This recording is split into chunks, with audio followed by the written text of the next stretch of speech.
119a at the very top. And we continue to discuss cases of uncertainty with regard to the fate of husbands, wives, and children. Okay. Have a woman who's married, and her husband and her co-wife go overseas. And she gets the news that the husband died. Now, clearly, we're talking about someone who is, thus far, the man is childless, or at least has no sons. And now he's died. And now he's dead. But remember that he's gone overseas with the co-wife. So we're going to discuss: are we concerned that maybe they had a son, and so that puts the wife that's left behind, in a state of doubt, because if he had a son, then there's no requirement for Yibum, and she's forbidden to the brother-in-law. If he did not have a son, then she is in a position of Yibum, and she should marry the brother-in-law or do chalitza. So what does the Mishnah say? Lo tinasi v'lo tisyavim. Don't do either one. Why? You'd think that at least you should do chalitza. Ad sheteda shema muberes hitzarasa. She has to wait until she finds out if the co-wife who's overseas is pregnant.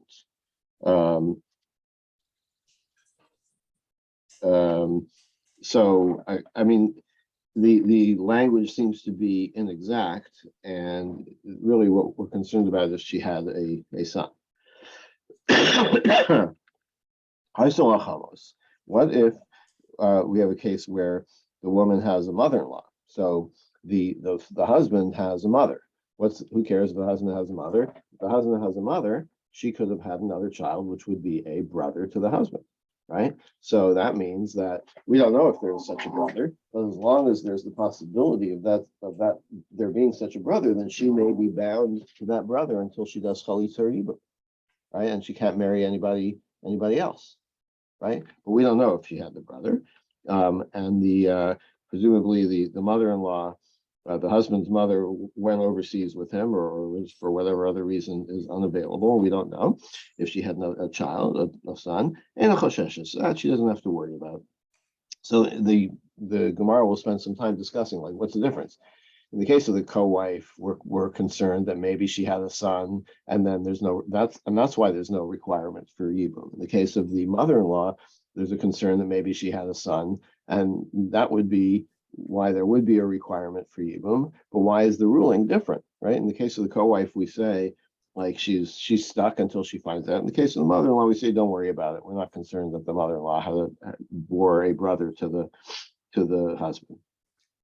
Yes, Samilea. However, if we're talking about a case where the mother-in-law left town while she was pregnant, then that's a different story.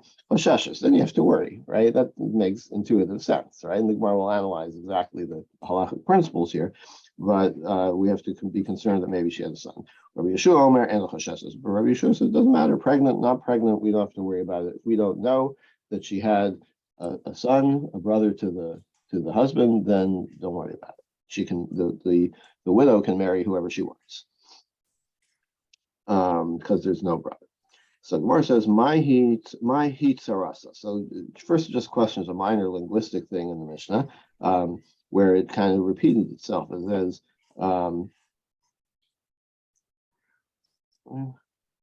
it said in the case of the man going overseas with his co-wife, you can't do anything until you know that maybe she, the co-wife, it uses both words, she, the co-wife, may have been pregnant. So why does it use she, the co-wife? Why does it say both? It tells you that we're only concerned about that co-wife that we know about. Now, the husband is overseas. Who knows? He could have married anybody else, right? And we might be concerned that he married somebody else overseas. We don't know about it. Had a son, right? And then she would be, then the widow would be forbidden to the wait a minute. Yeah, if she had a son, then the man is not childless anymore, and so there is no requirement for yibum. So she's forbidden to the brother-in-law. We're not worried about that. Okay. So we say that she shouldn't do either she can't. She's stuck. She can't marry anybody outside because she might be tied to the brother-in-law, who um, and she can't do yibum with the brother-in-law because maybe there's no requirement for yibum. Maybe there was a son born. So Bishlama Yibum Lo Sigmar says, okay, I understand why I don't marry the brother-in-law, Dilma Miyabra, because maybe there was a son, and then you would be forbidden to the brother-in-law. The Kapaga Beisha is that's a biblical injunction against marrying your brother's brother, your husband's brother, except in the case of Yibum. Why can't she marry outside? Why can't she marry somebody else? Halech acharov nashim. Why don't we go after the majority? Rov nashim misabros v'yodos. Usually, the guy gets married, and here the question of timing comes into it. But let's assume that the guy gets married and goes off with his wife. Maybe he went to visit the in-laws, right? The new in-laws. So most women, the Gemara says, when they get married, are going to become pregnant and give birth, right? So if that's the case, we can assume that since there's a majority here, that it was called a rove in the Gemara's language, we should assume that there was a child. Maybe this indicates that the Mishnah, which says that she can't marry outside. In other words, we do not assume that, like the majority of cases, there was a child born. Mishnah is according to Rabbi Meir. Rabbi Meir says that we do have to be concerned for the minority of cases. The minority of cases here would mean there's no son, and therefore that's why the Mishnah says that she cannot marry somebody else. We cannot assume there was a son born. So Gemara says, if you look at Rabbanan, no, we don't have to say this is Rabbi Meir. Even the rabbis who say that you go by the road, you go by the majority of cases, that's in general. But ki asli Rabbanan basa ruba disa kaman. There's two different kinds of majorities. And when the rabbis say follow the majority of cases, assume that the majority, is what of cases what happened. That's when all of the instances that we're measuring, the percentage are in front of us. In other words, are observable. Okay. So, and what's a classic example of that? Kigon Tesha Chanuyos v'Sanhedrin. 9 stores cases. What's 9 stores case? You have a town with 10 butcher shops. 9 of them sell exclusively kosher meat, and the other one sells non-kosher meat. And you find a package of meat in the street. You don't know which store it came from. Okay, can you eat it? Is it kosher? So the answer is yes, because you have 10 observable stores. 9 of them are kosher, so you go by the road. So you can actually consider this meat kosher. Okay, that is that is when there's 10 observable stores. But we're talking about like the world population at large. That most women will get married, will have a child, right? That's not an observable set of cases, right? That's like the general case. Ruba the Lesa come on. A general case like that, that's not there. The rabbis do not say we follow the majority or we assume that the majority holds. Okay, so we could say that our Mishnah is even correct to the rabbis because this case we don't have the person in front of us. It's not an observable case. Not an observable case, the rabbis would not rule that we follow the majority of cases. So Gemara says, wait. That's not true. The rabbis don't say that. This is what the rabbis say. In the case of a minor child, a minor boy and girl, and the rabbis, and we'll see what that is in 1 second. And the rabbis say we do go by the majority, and it's a non-observable case. So what is that case? The Tanya Rabbi Brasa. You have a underage boy or girl in a situation of yibum. They don't do chalitza and they don't do yibum. You Rabbi Meir says, they said to him, Yafa Marta Shein Chaltzi. Okay, I get that they can't do chalitza. Why? Ish parsha, because as we've seen before, the Torah, when it discusses chalitza, it says the man should take the shoe off the woman's foot, right? So, or the other way around, whatever. It uses the term man, and man is taken to mean a man of the age of majority. And what about the woman? And we connect that to the woman also. So we're talking about chalitza is only a ceremony that can be done by people of the age of majority, whether male or female. So I understand why a minor can't do chalitza. Why can't the minor children do yibum? Why can't they actually do the marriage? It's because maybe maybe if it's in the case of the male, maybe he'll be found to be infertile, right? An infertile man is excused from yibum because the whole point of yibum is to generate children, right? In the name of the dead, of the deceased. So maybe the young man, this boy, will be infertile, and then he will be not eligible for yibum, and then then he shouldn't be marrying his brother's wife. And Katana, what about the girl? Shavati will say, maybe she'll be found infertile. Denimtsu pogim be'erba. And so, if that's the case, since it turns out that they are not required to do yibum, then they're not allowed to do yibum because they'd be marrying Rabbana Savri, but the rabbis hold Zilbasa Ruba Diktani. Go by the majority, right? Come on, most children are not infertile, do not grow up to be infertile. Rav Ketani loves receiving Zilbasa Rav Ketanos, and also the girl. Rav Ketanos love most girls don't grow up to be infertile, right? Now, is this a observable majority or non-observable? It's non-observable because you're talking, what is the larger population of girls? It's all the girls in the world, right? We're saying most girls in the world grow up to be infertile. But that's a non-observable population, right? And yet the rabbis still say, go after the majority. So we see that they do say go by the majority, even in case of non.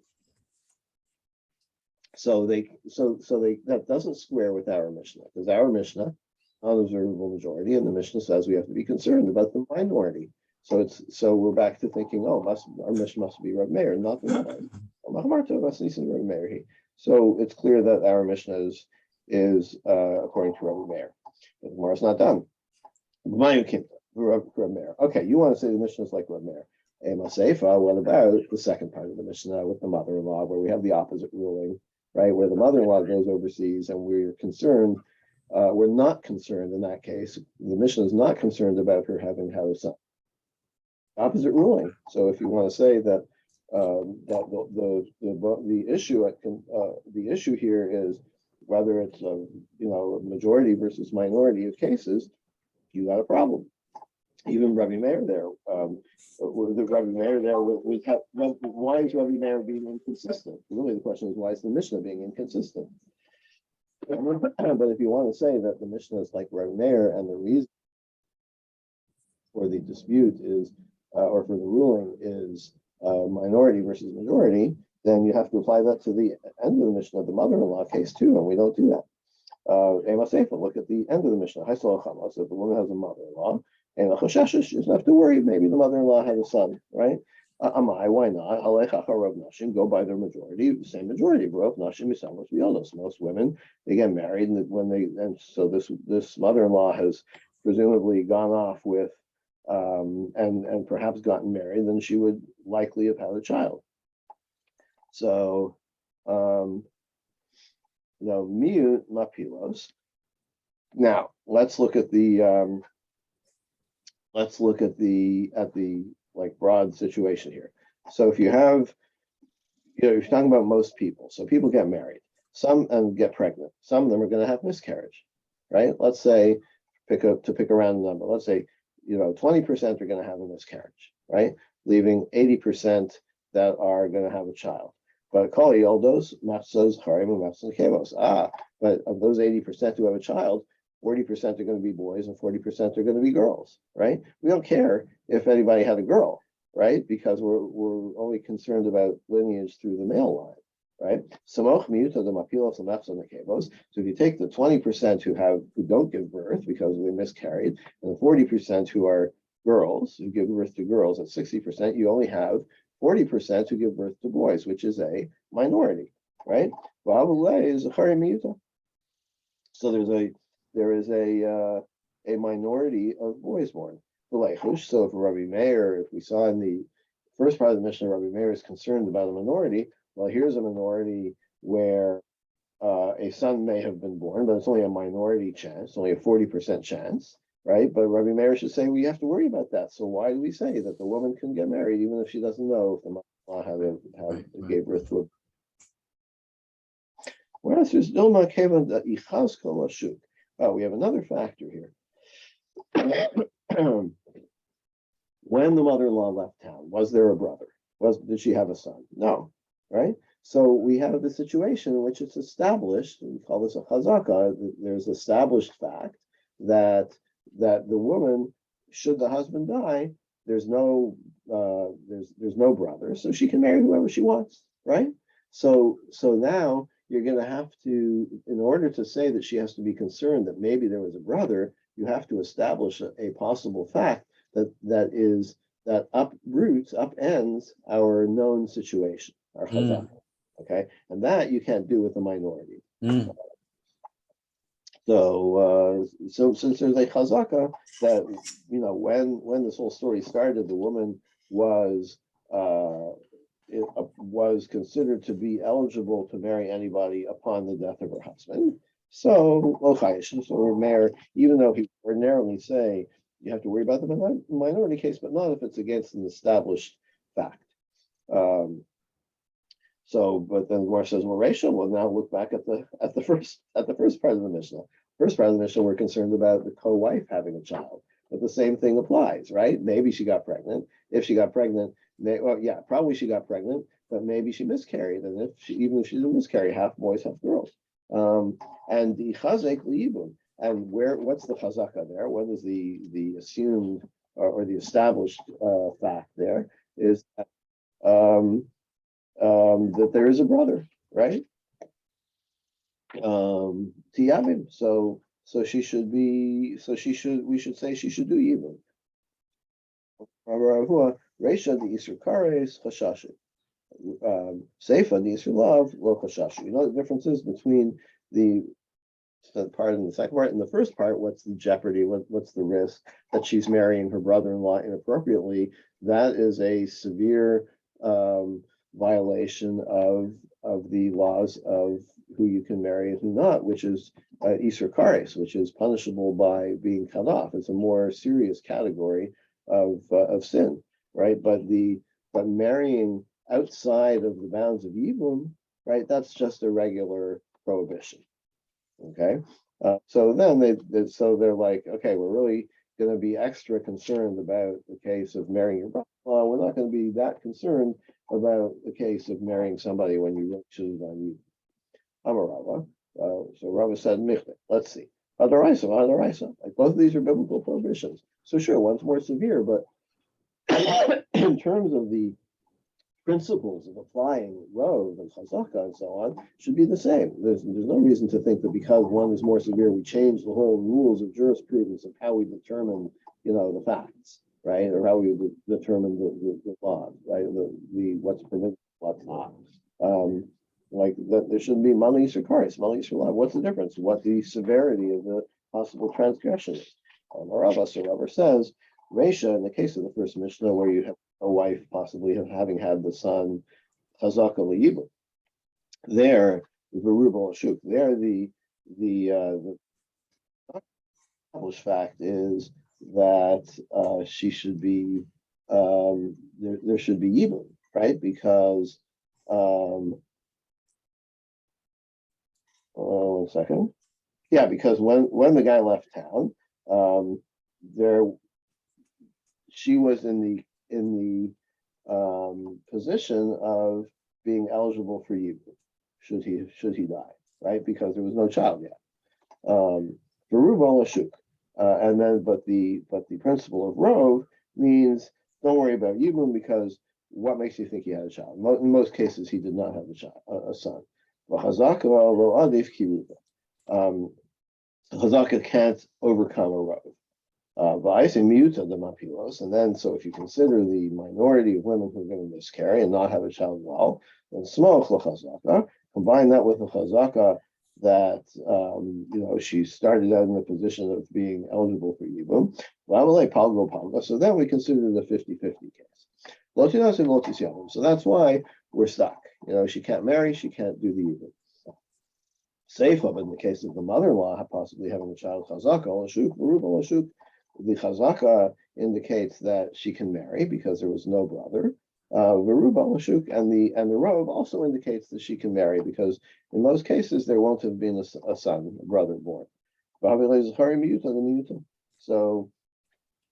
So the idea that maybe she had a son is a minority of a minority.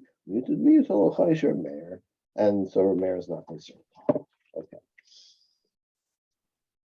So So we said she can't marry in the first case of the Mishnah where the husband and the co-wife went overseas. Husband dies. We don't know if there was a son. She can't do anything. She can't marry and she can't do either. So Gemara says what? So she can never marry again. Like, why doesn't she just do chalitza, right, and gets her off the hook? Okay, Amar Zire. This is going to be kind of harsh when you consider that we'll see in a second, and I'll comment. Amar Zire says no, it's not a permanent thing.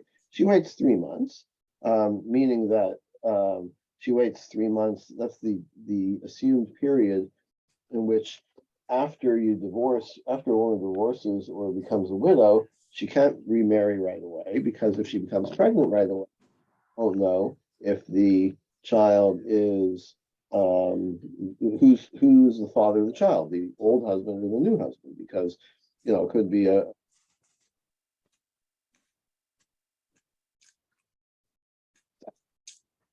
old-term child and would be the first husband. There's no way to know. So that's why we say you have to wait 3 months to remarry. So here too, the case would be like after 3 months, where we know that you're not pregnant, you're not carrying his son, then go ahead and do Yibum or Chalutza. But if we're talking about another woman, if the co-wife is pregnant, you have to wait 9 months, the full term of a pregnancy, because you can't determine whether somebody else is pregnant, right? So you have to wait 9 months to see if there is new son to the co-wife. But then you don't know, right? You don't know if she's overseas. So then you do chalitza. So you can't do chalitza right away because because chalitza would not be valid if there is a gestating child. So you have to wait until 9 months, which would mean 9 months after the death of the husband, which would mean that there's no pregnancy anymore, because beyond the term of a possible pregnancy, and then you do chalitza. So she's not stuck forever, according to Zira. Chanina says, now, for yourself, to see if you're pregnant, you have to wait only 3 months, because then you'll know if you're pregnant. But if you're worried about the co-wife, then you can never determine if a child, unless you receive news or whatever. But as long as you're in the dark, you always have to assume maybe she did, maybe she didn't have a son forever, right? So why not do chalitza after the 9 months, and then you're free to. Abaye bar Rabbi and Rabbi Chanina bar Rabbi and Amri Tabar, both Abaye and Rabbi Chanina said the following: Yizera Shema Yehev Vlad ben Chayama. Maybe there's a viable child,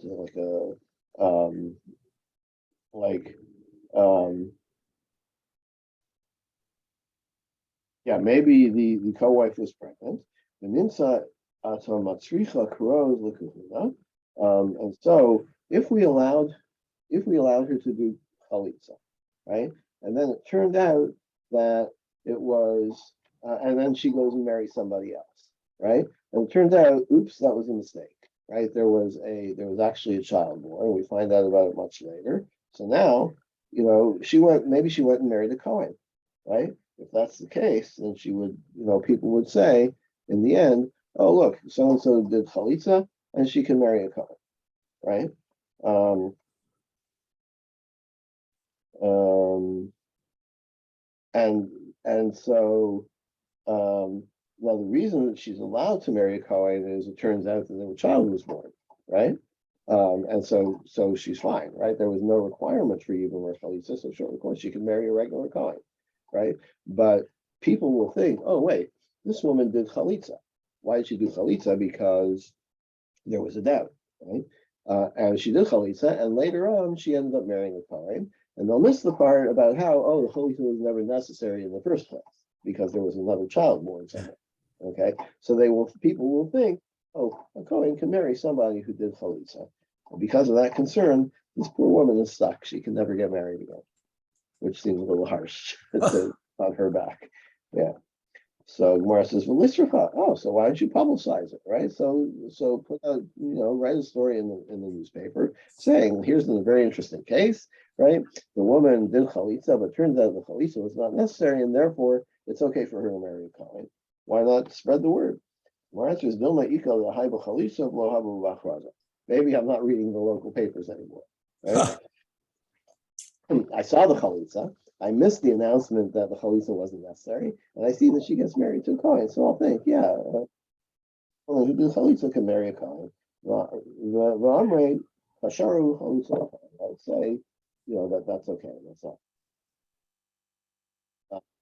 So the Gemara challenges this idea. It's no, we have a Mishnah. Nitan li bein b'mdina sayam.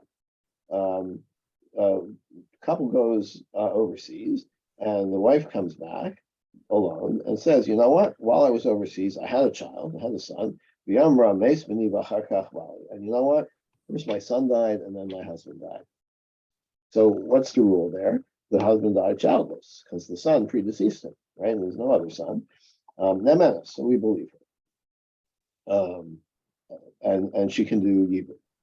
But if she said, my husband died first and then my son, so if that's the case, he died with the son, so there's no Yibum, right? We don't believe her. She can't marry outside. She can't marry someone other than the Yavam. However, we are concerned that maybe she is telling the truth. So she can't marry the Yavam, the brother-in-law, because maybe it's true. Maybe there's no Yibum requirement. She can't marry an outsider because we don't believe her about the order of things, and maybe the husband died childless, and she would have to marry the Yavam. So she has to do chalitza. Lechush. Dilma asu edim v'yamrei kidei kamra. Why don't we say, okay, so she's doing chalitza, right? And then she goes and marries a Kohen. And then later witnesses come and say, you know what? It was just as she said. She was never required to do chalitza in the first place, and she's fine to marry a Kohen. Okay, so it's the same thing. Why do we say she can do chalitza there? Maybe it's a chalitza that will later be shown to be unnecessary, and people will think that the reason that she can marry a Kohen is the chalitza was unnecessary, but people won't know that. Why don't we say the same principle here, that maybe people will choose the chalitza is a person does chalitza is permitted to a Kohen. Papa B'grusha. That Mishnah is talking about a woman who already been divorced. So if you've already been divorced previously, you're already forbidden to a Kohen, right? So he's rereading this, or he's limiting this other Mishnah to say, you know why she can do chalitza? Because she's already ineligible for a Kohen. There's no way she's going to marry a Kohen afterwards. Nothing to do with this case. So there's no reason to think that there's no possibility that she'll marry a Kohen and mislead people about the. He gives no answer. When she says, when she says, you know how this whole thing went down? We were hiding in a cave the whole time. We were pregnant and gave birth, and when they both died, she's precluding the possibility of witnesses showing up to testify as to what happened. Her testimony is nobody else knows about this but me, and that's why we're not concerned about maybe witnesses will show up and determine that there was no need for the chalitza in the first place, and then she can marry a Kohen. Okay, that was a kind of a classic back and forth of the Gemara. Yeah. I thought that was that would be a good one to start teaching tomorrow, right? Do the back and forth. All right. Now we go on to another case. Shnei Yevamos, the Mishnah says you have two brothers. Two brothers go overseas with their wives, and the wives come back without the husbands. Zoamaris Mace Bali, Zoamaris Mace Bali. Each one says, you know what happened overseas? My husband died. Zoasur Ne Bala Shalzo, Zoasur Mipei Bala Shalzo. Assuming there's no other brothers, right? So each wife cannot we don't know who died first, right? So if husband A is married to wife one and husband B is married to wife two, and now A and B are both dead, it depends which died first. If husband A died first, right, then B has a requirement for chalitza, for even, right? If husband B died first, then when he died, there was no you see what's happening here. There's like and also in a case like that, it could be almost impossible to ascertain who died first. Exactly. What if one has witnesses that the husband died and the other one does not? Okay, so actually, I'm sorry, so I misstated. The question is, do we believe them that their husband died? Right? So if one has witnesses, we believe her, we don't necessarily believe the other one. The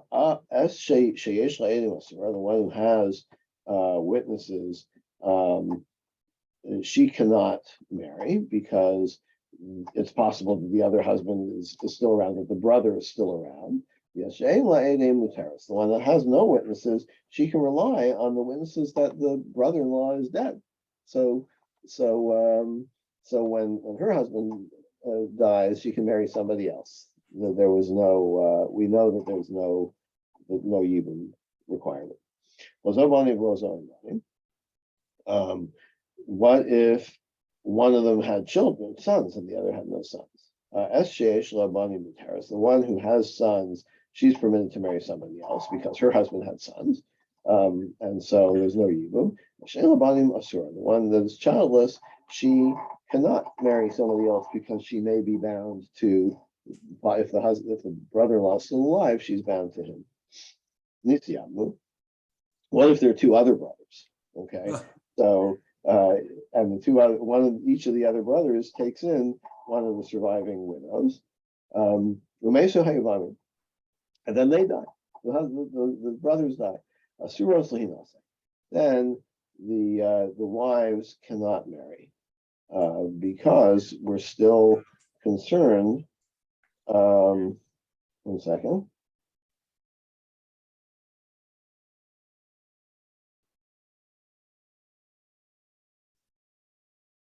So now because the second husband died, right? We're still unsure about the first husband, right? So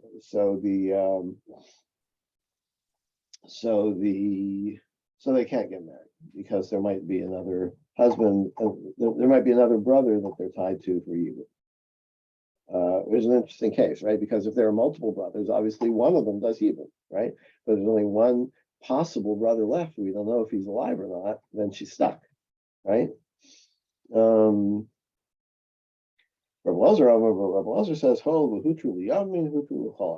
once they became permitted to the Yavam, right? We don't consider the unknown brother's fate anymore. Like we've moved on. In other words, once the Yibum takes effect, we're not going to concern ourselves with the possible other brother that might still be alive, which is a little strange. Tomorrow we'll discuss it.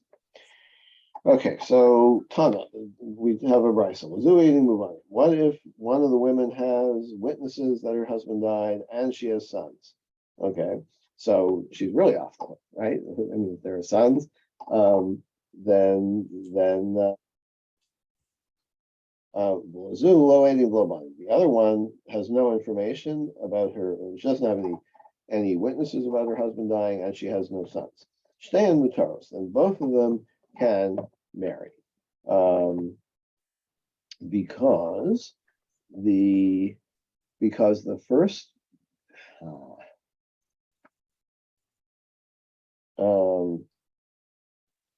So the first wife, she has sons, so no problem there, right? And the second one has witnesses, that the brother-in-law died. So there's no brother-in-law, she can marry whoever she wants. There's nobody to do. Okay. Now the last piece of the mission is Yavmu Mesu Yevamim certainly not say. If the case of the four brothers, right? If the second set of two brothers did the Yibum, and then they die, then the women cannot read. Side. Rabbi says you are allowed. Rav asked, my Talmud Rav, what's Rav Lazar's reason? Mishum de Kasavar Tsara Meidal Chaverta. Is it because okay, I understand that a woman we're not allowing her to testify about her own husband without corroborating evidence because she's what do you call it? She's an interested party, right? The outcome will affect her status. So we have to worry about bias or about, she's twisting the truth because she is affected directly. Oh, maybe that's why. Oh, Dilma, maybe the reason is Mishum Dihilo Makalkal Nasha. Maybe because a woman wouldn't put herself into the situation of she wouldn't do this to her. She wouldn't mess herself up in order to mess up the co-wife. So in other words, ordinarily we would say that the co-wife's testimony or the brother wife's testimony we wouldn't listen to it. But in this case, because she would be messing up her own situation as well, we do believe her because that would mitigate against her twisting the truth to affect someone else because it affects her as well. What's the difference between these two reasons? Excuse me. Whether we allow the co-wife who was left behind, can she marry before the one who gave the testimony? If you say the reason is that a co-wife can testify about her co-wife's situation, even though she hasn't married yet, we allow the co-wife to marry. Okay. But if we want to say that the reason is that she wouldn't mess herself up, then it depends. If she were married already, then she's already set, so we don't have to worry about her messing herself up. So then we would allow the co-wife to marry, but if not, okay. So what is it? What is Rabbi Lazar's reason? Tashma, let's bring it proof. Rabbi Lazar, another Brisa says, in the name of Rabbi Lazar, once you've allowed the woman to marry one of the Yavams, we move on. We're not concerned anymore about the fate of the original. We're only going to focus on the fate of the people left behind. If the reason is because she's not going to mess herself up with her testimony, that's why it makes a difference if she's already done Yibum with the other brother, then she's all set, right? And then we believe her. But if you say the reason is that to allow a co-wife to testify about the situation of her co-wife, then what's the difference? She already married the other or not? Should be the same rule. The reason is because she's already married, she's all set, and therefore she won't. Her testimony won't affect herself negatively, and therefore we don't believe regarding the co-wife. So Gemara says not necessarily. Rebbe Lezer will do Ram Kamar with it. Maybe this Rebbe Lezer is discussing like, not his own opinion, but he's saying like even you who think that the reason is the other one, it's still a problem. I, Rebbe Lezer, think that it's no problem to believe a co-wife testimony which affects her other co-wife. So I think that regardless of whether she married already the Yavam or not, it makes clue, but according to you, other rabbis, at least admit that if she already married, all right, so I understand you think that it makes a difference if she's messing herself up, but here's a case where she's not messing herself up. So here, at least, we should agree to believe the woman about her co-wife. Rabban, but what would the rabbi say? Thomas nafshim plishtim the kavda. The rabbis say no. She has this attitude, and they quote the Samson when he brought down the house of the Philistines, committing suicide. And in the process, he's like, I don't care what happens to me. I want to get these Philistines, right? So we can say the same thing about the co-wife. Like she's so jealous or so has such hard feelings towards the co-wife. She's like, I don't care if I mess myself up, as long as I mess up the other person. And so we do not. Therefore we do believe her with regard to testimony, even if she messes herself up. But we believe her because she has motivation to get the co-wife. Okay. On that note, we will stop here and pick it up tomorrow. Thank you, Dov. You have a good day today. Okay, have a good day. You too.